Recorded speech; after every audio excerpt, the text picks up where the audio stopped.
नमस्कार व्ह्यूअर्स, तुम्हा सगळ्यांचं स्वागत आहे माझ्या चॅनल आयकॉनिक एज्युकेशन 7 बिलियनवर। आज आपण या व्हिडिओमध्ये विषय नागरिकशास्त्र यामधील चौथा पाठ भारतातील न्यायव्यवस्था यातला स्वाध्याय पाहणार आहोत। तेव्हा तुम्ही जर या चॅनलवर नवीन असाल तर प्लीज चॅनलला लाईक, शेअर आणि सबस्क्राईब करायला विसरू नका। तसेच मी एंड स्क्रीनवरती याआधी झालेल्या व्हिडिओची लिंक दिलेली आहे, तिथून तुम्ही ते व्हिडिओ पाहून घ्या। तर चला सुरू करूया आजचा आपला हा व्हिडिओ। पहिला प्रश्न आहे, दिलेल्या पर्यायापैकी योग्य पर्याय निवडून विधाने पुन्हा लिहा। पहिली रिकामी जागा आहे, कायद्यांची निर्मिती रिकामी जागा करते, याचं उत्तर। दुसरा प्रश्न आहे, सर्वोच्च न्यायालयाच्या न्यायाधीशाची नेमणूक रिकामी जागा करतात, राष्ट्रपती। नंतर दुसरा प्रश्न आहे, संकल्पना स्पष्ट करा। पहिला प्रश्न आहे, न्यायालयीन पुनर्विलोकन। सर्वोच्च न्यायालयावर असणारी आणखी एक महत्त्वाची जबाबदारी म्हणजे संविधानाचे संरक्षण करणे होय। संविधान हा देशाचा मूलभूत कायदा असतो, हे तुम्हाला माहीत आहे। या कायद्याचा भंग होईल अथवा त्याविरोधी असे कायदे संसदेला करता येत नाही। कार्यकारी मंडळाची प्रत्येक धोरण आणि कृती संविधानाशी सुसंगत असावी लागते।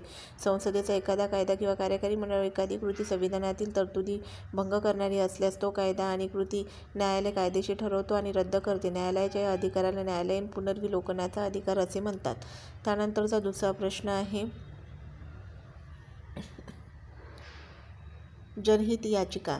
तर या प्रश्नाचं उत्तर आहे, जनहित याचिका म्हणजे सार्वजनिक प्रश्न सोडवण्यासाठी प्रयत्नशील असलेले नागरिक, सामाजिक संघटना किंवा बिगर शासकीय संघटना यांनी संपूर्ण जनतेच्या वतीने न्यायालयामध्ये दाखल झालेली याचिका। न्यायालय त्यावर विचार। पुढील प्रश्न आहे, टिपालिया, दिवाणी आणि फौजदारी कायदा। याचं उत्तर आहे पेज नंबर 128 तर दिवाणी कायदा म्हणजे व्यक्तीच्या हक्कावर गदा असणारे तंटे व कायद्याच्या अंतर्गत येतात। त्यानंतर उदाहरणार्थ जमिनीसंबंधीचे वाद, भाडे करार, घटस्फोट इत्यादी संबंधित न्यायालयापुढे याचिका दाखल केल्यानंतर न्यायालय यावर निर्णय देते। फौजदारी कायदा, गंभीर स्वरूपाचे गुन्हे फौजदारी कायद्याच्या आधारे सोडवले जातात। चोरी, घरफोडी, हुंड्यासाठी छळ, हत्या इत्यादी या गुन्ह्याबाबत पोलिसाकडे प्रथम माहिती अहवाल दाखल केला जातो। पोलीस त्याचा तपास करतात आणि नंतर कोर्टामध्ये खटला दाखल होतो। त्यानंतर पुढील प्रश्न आहे, खालील प्रश्नांची थोडक्यात उत्तरं लिहा। समाजामध्ये कायद्याची गरज असते। तर या प्रश्नाचं उत्तर आहे, व्यक्तीमध्ये मते, विचार, दृष्टिकोन, समजुती, नंतर श्रद्धा, संस्कृती इत्यादीबाबत भिन्नता असते। सहिष्णुता बाळगल्यास या बाबीमधून संघर्ष निर्माण होत नाही, परंतु मतभिन्नता टोकाची झाल्यास त्यातून संघर्ष निर्माण होतात आणि त्यांचे निराकरण निपक्षपाती दृष्टीने कायद्याच्या आधारे होण्याची गरज असते। त्यासाठी न्यायमंडळासारख्या निष्पक्ष यंत्रणा आवश्यक असतात।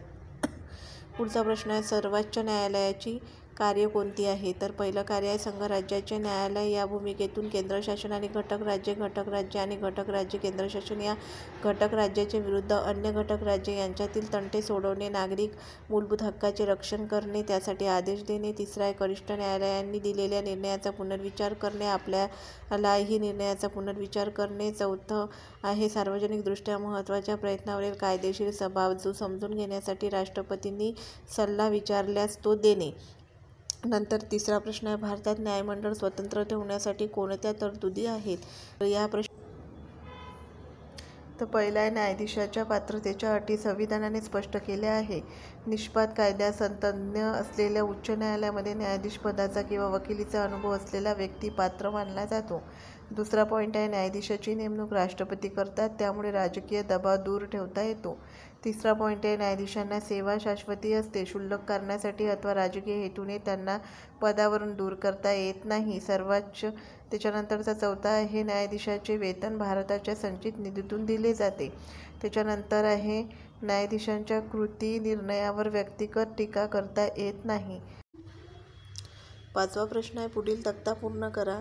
न्यायमंडळाची रचना, त्यापैकी पहिल्या रखान्यामध्ये लिहायचं आहे आपल्याला सर्वोच्च न्यायालय, सरन्यायाधीशच्या वर। त्याच्यानंतर दुसऱ्या बॉक्समध्ये दिलेलं आहे उच्च न्यायालय, तर त्याच्या खालच्या रकान्यामध्ये लिहायचं आहे न्यायाधीश आणि खाली इकडे जिल्हा न्यायालय दिलेलं आहे, तर त्याच्यावरती जिल्हा न्यायालय लिहायचं आहे जिल्हा न्यायाधीशच्या वरती। तर इथे आपला हा व्हिडिओ संपलेला आहे। तुम्हाला हा व्हिडिओ आवडल्यास प्लीज चॅनलला लाईक करा, शेअर करा हा व्हिडिओ इतर लोकांपर्यंत आणि चॅनलला सबस्क्राईब करा। तर भेटूया आपल्या पुढच्या व्हिडिओमध्ये। धन्यवाद।